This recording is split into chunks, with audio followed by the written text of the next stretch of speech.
बहुत से लोग कॉलेज की जिंदगी को जिंदगी का सबसे खूबसूरत दौर मानते हैं। यह नए लोगों से मिलने, नई दोस्ती करने, नए सपने देखने और नए अनुभव पाने का समय होता है। जहां कुछ लोग सिर्फ क्लासमेट बनकर रह जाते हैं, वहीं कुछ अक्सर हमें पता भी नहीं चलता हमारी जिंदगी के सबसे खास लोग बन जाते हैं। आज की कहानी ऐसे ही दो कॉलेज दोस्तों की है। यह अचानक हुए रोमांस की कहानी नहीं है, बल्कि भरोसे, सम्मान, दोस्ती और समय के साथ बनी समझदारी की कहानी है। चलिए शुरू करते हैं। मेरा नाम ऋत्विक है। अपनी हायर सेकेंडरी की पढ़ाई पूरी करने के बाद मैंने सपनों से भरे मन के साथ शहर के एक मशहूर कॉलेज में दाखिला लिया।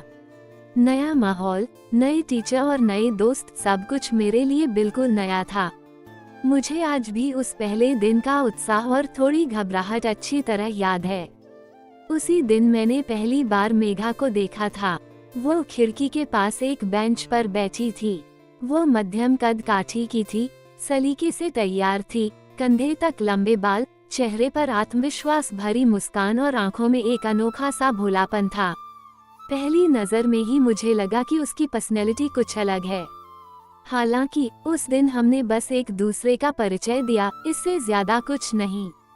शुरुआती कुछ हफ्तों तक हम सिर्फ क्लास में ही बात करते थे और जरूरत पड़ने पर नोट्स शेयर करते थे। धीरे धीरे ग्रुप प्रोजेक्ट्स, लाइब्रेरी में साथ पढ़ाई करने और कैंटीन में आम बातचीत के जरिए हमारी दोस्ती परवान चढ़ने लगी। मेघा अपनी पढ़ाई को लेकर बहुत समर्पित थी। अगर मुझे कोई टॉपिक समझ नहीं आता था तो वह मुझे धैर्यपूर्वक समझाती थी। बदले में मैं गणित और कंप्यूटर से जुड़े विषयों को समझने में उसकी मदद करता था। एक दिन लाइब्रेरी में पढ़ते हुए उसने कहा, पता है ऋत्विक, एक अच्छा दोस्त मिलना बहुत मुश्किल होता है। मैंने मुस्कुराते हुए जवाब दिया, तो हम दोनों किस्मत वाले हैं। उसने बस हल्की सी मुस्कान दी। समय तेजी से बीतता गया और कॉलेज का हर दिन एक नई याद बनाता गया। हमने कल्चरल प्रोग्राम में साथ काम किया, कॉलेज फेस्टिवल में वॉलंटियर किया और यहाँ तक कि परीक्षा से पहले देर रात तक फोन पर पढ़ाई के बारे में चर्चा भी की। लोग अक्सर हमारी दोस्ती को लेकर मजाक उड़ाते थे और अंदाजा लगाते थे कि हम डेटिंग कर रहे हैं, लेकिन हम बस हंसकर टाल देते थे, क्योंकि हम जानते थे कि दोस्ती की भी अपनी एक खूबसूरती होती है। एक दिन कॉलेज खत्म होने के बाद अचानक आसमान काला हो गया। कुछ ही पल में जोरदार बारिश होने लगी। हर कोई पनाह लेने के लिए भाग रहा था। हम दोनों कॉलेज की बिल्डिंग के सामने एक शेड के नीचे खड़े थे।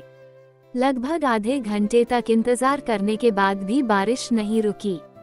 आखिरकार मेघला ने अपने बैग से एक छोटा सा छाता निकाला। मुस्कुराते हुए उसने कहा, चलो इस छाते के नीचे बस स्टैंड तक चलते हैं। मैं थोड़ा हिचकिचाया, लेकिन कोई और रास्ता नहीं था। हम उस छोटे से छाते के नीचे साथ साथ चलने लगे। बारिश की आवाज, ठंडी हवा और सुनसान सड़क, मुझे वह पल आज भी अच्छी तरह याद है। सड़क गीली और बहुत फिसलन भरी हो गई थी। अचानक मेरा पैर फिसल गया। मेघला ने तुरंत मेरा हाथ पकड़ लिया और कहा, संभल कर। अपना बैलेंस वापस पाते हुए मैंने मुस्कुराकर कहा, अगर आज तुम यहाँ नहीं होती तो मैं शायद गिर जाता। उसने भी मुस्कुराते हुए कहा, दोस्त इसी काम के लिए तो होते हैं। उस छोटे से पल में कोई अजीबपन नहीं था, बस भरोसा, परवाह और सच्चाई थी। उसके बाद हमारी दोस्ती और गहरी हो गई। हम एक दूसरे के परिवार के बारे में जानने लगे। मुझे उसके सपनों के बारे में पता चला और उसे मेरे संघर्षों के बारे में। मैं नौकरी करके अपने माता पिता की मदद करना चाहता था, जबकि मेघला एक सफल आर्किटेक्ट बनने का सपना देखती थी। हमने तय किया कि जब तक हम अपने लक्ष्य हासिल नहीं कर लेते, तब तक हम किसी भी रोमांटिक भावना को अपने लक्ष्यों से ध्यान भटकाने नहीं देंगे। कॉलेज के आखिरी साल तक मुझे एहसास हुआ कि मेघला के बिना कॉलेज लाइफ की कल्पना करना मुश्किल है। शायद उसे भी ऐसा ही लगता था। फिर भी हम में से किसी ने भी जल्दबाजी नहीं की, क्योंकि हम जानते थे कि रिश्ते को बनाए रखने के लिए भावनाओं के साथ साथ जिम्मेदारी की भावना भी जरूरी है। फेयरवेल सेरेमनी वाले दिन कैंपस कुछ अलग लग रहा था। हर कोई तस्वीरें ले रहा था और हंस रहा था, जबकि कुछ लोग चुपचाप अपने आंसू रोक रहे थे। इवेंट के बाद मेघला ने मुझे एक किताब दी। पहले पन्ने पर उसने लिखा था, एक अच्छा रिश्ता सिर्फ शब्दों से नहीं बनता, ये सम्मान, भरोसे और एक दूसरे का साथ देने के वादे से बनता है।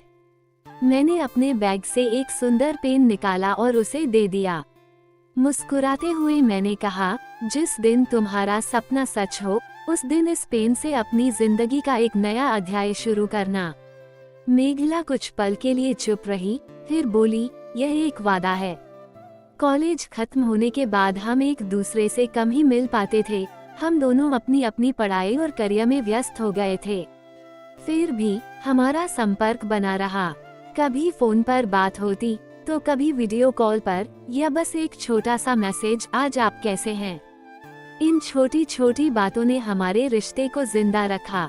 लगभग 2 साल बाद हम दोनों अपने अपने करियर में सेटल हो गए। मैंने एक सॉफ्टवेयर कंपनी में काम करना शुरू किया और मेघला को उसकी सपनों की नौकरी मिल गई। तभी हमने एक दूसरे के सामने खुलकर अपने जज्बात जाहिर किए। इस बार कोई जल्दबाजी नहीं थी, क्योंकि हम दोनों ने अपने भविष्य की नींव रख ली थी।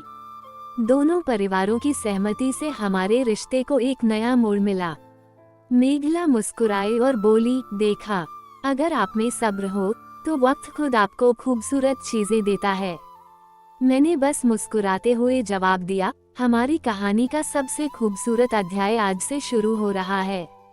आज भी जब मैं कॉलेज की पुरानी तस्वीरें देखता हूँ तो मुझे एहसास होता है कि सबसे खूबसूरत रिश्ते रातों रात नहीं बनते, वे धीरे धीरे भरोसे और सम्मान की नींव पर बनते हैं। जिंदगी में आकर्षण तो हो सकता है, लेकिन कोई रिश्ता सिर्फ भावनाओं के दम पर नहीं टिक सकता। वही रिश्ता असल में कायम रहता है जो आपसी सम्मान, भरोसे, सब्र और एक दूसरे के सपनों की कद्र पर टिका हो। अगर आपको ये कहानी पसंद आई हो तो कृपया वीडियो को लाइक करें, कमेंट्स में अपने विचार साझा करें और ऐसे ही दिल को छू लेने वाली कहानियों के लिए हमारे चैनल को सब्सक्राइब करना न भूलें। फिर मिलेंगे एक नई कहानी के साथ। तब तक अपना ख्याल रखें और खुश रहें।